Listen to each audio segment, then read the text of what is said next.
lot of what is happening is politically being manipulated.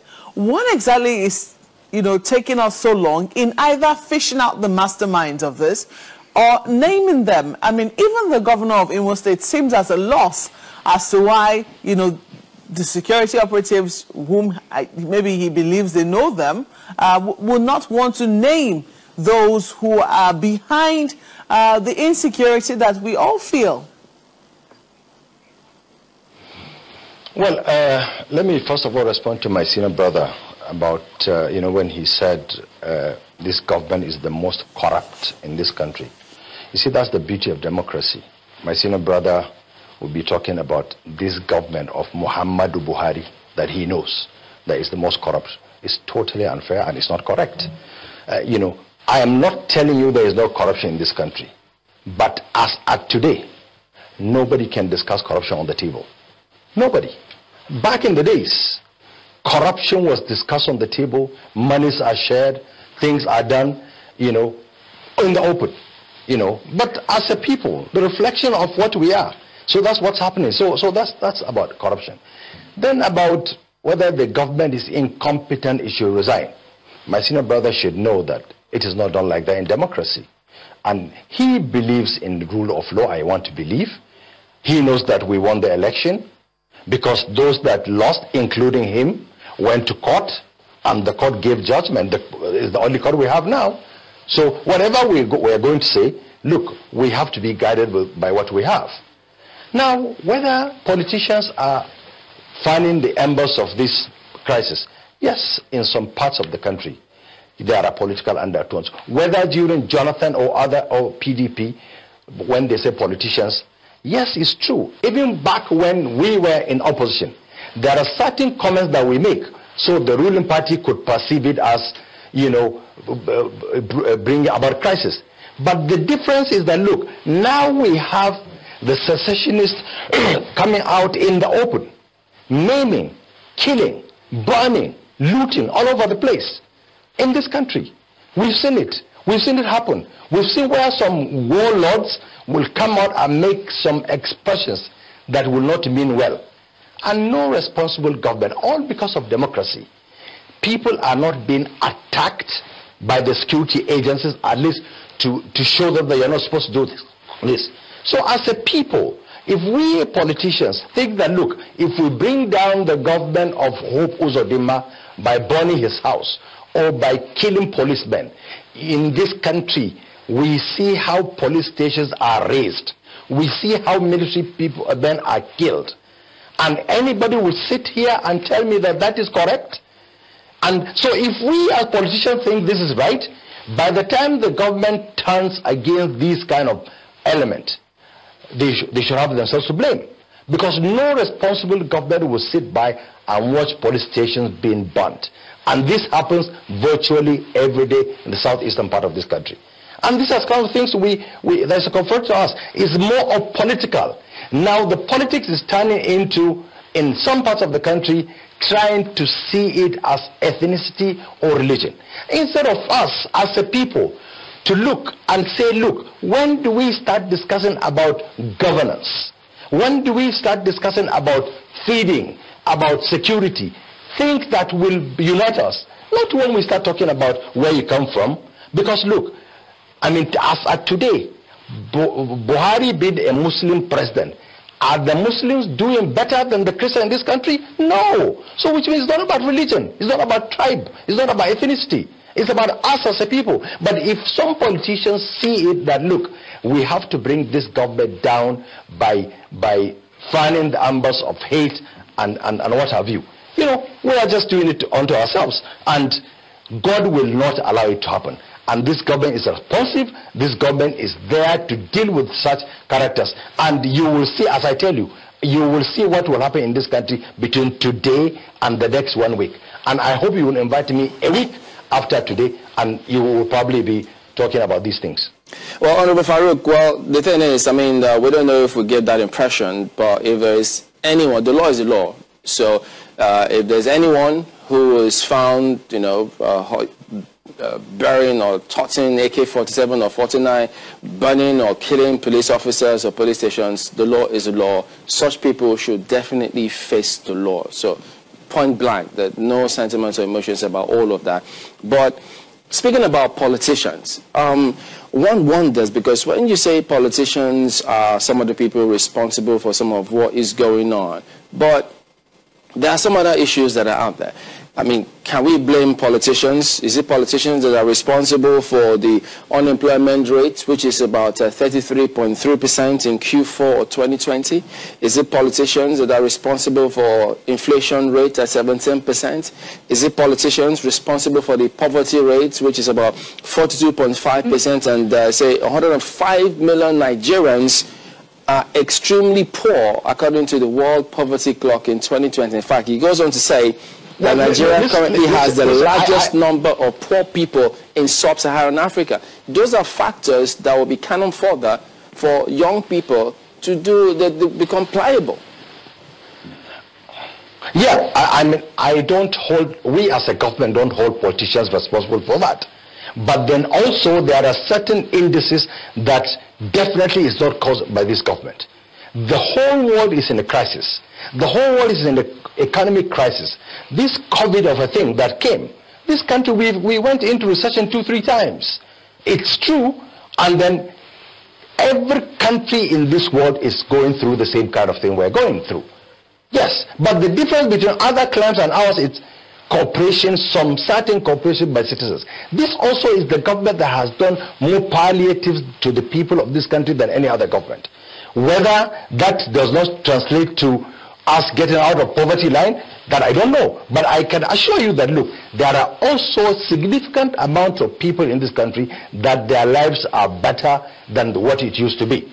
It's true, yes, we're in the crisis situation. You know, this COVID of a thing, the whole world was shut, and Nigeria is not an island. So we also are part of the global crisis because we are in it together. So, but this government has done everything possible. We still have not gone into food crisis. Yes, the food could be expensive, but at least it's available, you know. So with the COVID, this government still tried to ensure that there is food around in the country. So please, I want us, as I said, as a people, to keep cooperating with the government, whichever government. Because let's not see it as an APC affair. It is collectively our affair as a nation. And we don't see anything wrong in the opposition saying, we have done this, we have not done that. We were in the opposition. There are certain things we did while we were in the opposition. Now we know better. Let me just give you an example. Like the fuel subsidy that we fought against when we were in opposition. Now when we came into government, we know better than, look, yes, this subsidy has to go. That's the truth. Now, so these are the kind of things that probably some things, if you're in opposition, you wouldn't know. But when you come into power, some things will stare you in the face, and you have to take certain decisions that you have to shift grounds from what you earlier held on. Well, you know, out of the 5 times the country got into recession, 3 of them have been in this particular government. But then when you say we'll call you back in 1 week, is that to say that in that 1 week or before that time, the students who were kidnapped, the Kaduna School of Forestry students, the Greenfield students, and then Federal University of Agriculture, Makodi, will they all have been rescued among several things before we call you back in 1 week? Well, I'm not telling you that they will be rescued, you know, within the next 1 week. But there will be significant improvement in the security situation in this country. Because I know, I have privy knowledge of things that are happening as from last night. Within the next 1 week, by the grace of God, things will... And look, you see, kidnapped people are not just from these schools. There are so many people kidnapped all over the place. And whenever there are successes, we don't get to hear about it. But of course, as a government, we take responsibility. That's okay. That's fine, because we are in government, so whatever happens, whether even if you fight with your wife, you will say it's the fault of Buhari or the fault of APC. That's okay. It's part of the burden we have to carry on with us leading this country. But just one quick thing here. I mean, you've said a number of things that I just wanted to get clarity on. So when you said earlier that while you were in government, you made some comments that, while you were in opposition, you made some comments that you didn't know, but now you know better. Why then should the people trust your government if then you said something and now you are asking people to trust the government? Why should the people trust this government when the government was making comments based on inadequate information? The difference is in sincerity of purpose. The difference is in explanation. When we fought against fuel subsidy, we knew how people were taking the money, stealing the money in government at that time. Now we explain to the people that, look, when you bring in this, when you give this subsidy, most our borders are porous. So we as a country subsidize fuel in Benin Republic, in Cameroon, in Chad, in Niger, as far as Togo. Now we know better. I'm confessing that now we know better. So these are the kind of things. And look, that is the truth, coming out to tell the truth. We demonstrated in this country against fuel increase. Now we are in the vanguard of increasing the fuel, because we know that, look, this subsidy has to go someday. And it is going to go, certainly, because that's one of the ways that government will get more money.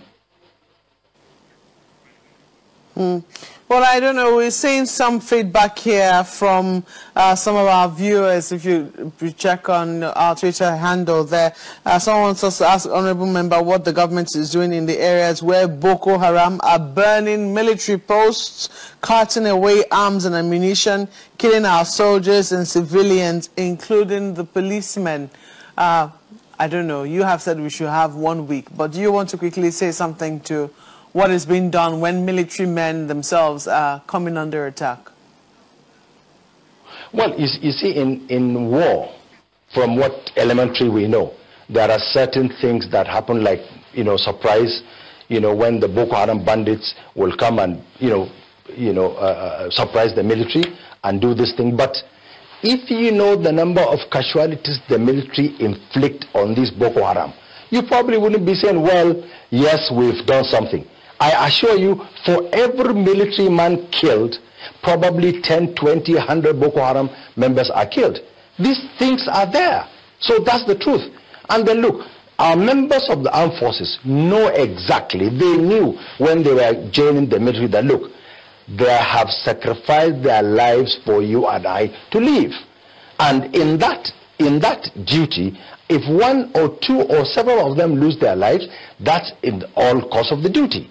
But then what is the government doing to ensure that that does not happen? The military are the ones to come up with and I am sure the military will not put themselves in harm's way.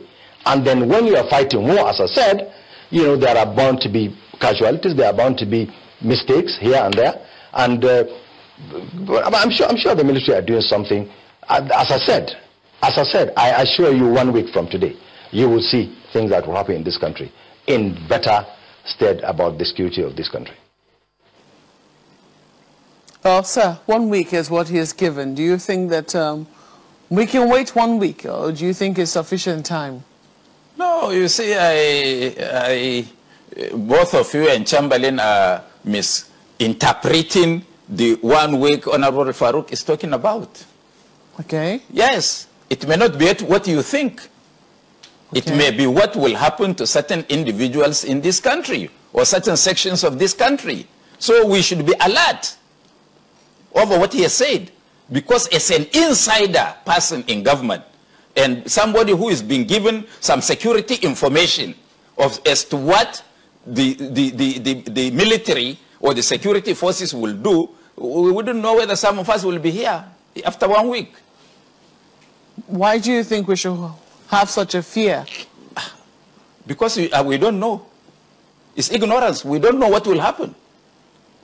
Indeed, we don't know what will happen. But I guess, I don't know, what I could extrapolate from what he's trying to say is that, there will be some calm returning to the country, especially with all the security I pray challenges. So. Calm did not return in 12 years. It's going to be done in 2 weeks. It's only maybe they are picking you or me or some other persons on framed up charges. Why do you have such a fear? I'm a human being. The first law of nature is self-preservation. If you know, I mean, if we haven't done anything wrong, should we be afraid? Does government need to wait whether you've done anything wrong or right if they are against you or for you, to reward you or to punish you? How does punishing anyone, I mean, bring peace to a country? Maybe you are not in this country. I'm just asking. I mean, that's my job. I ask questions. Maybe you are not in this country. Our praise is that he is talking on the positive side of it.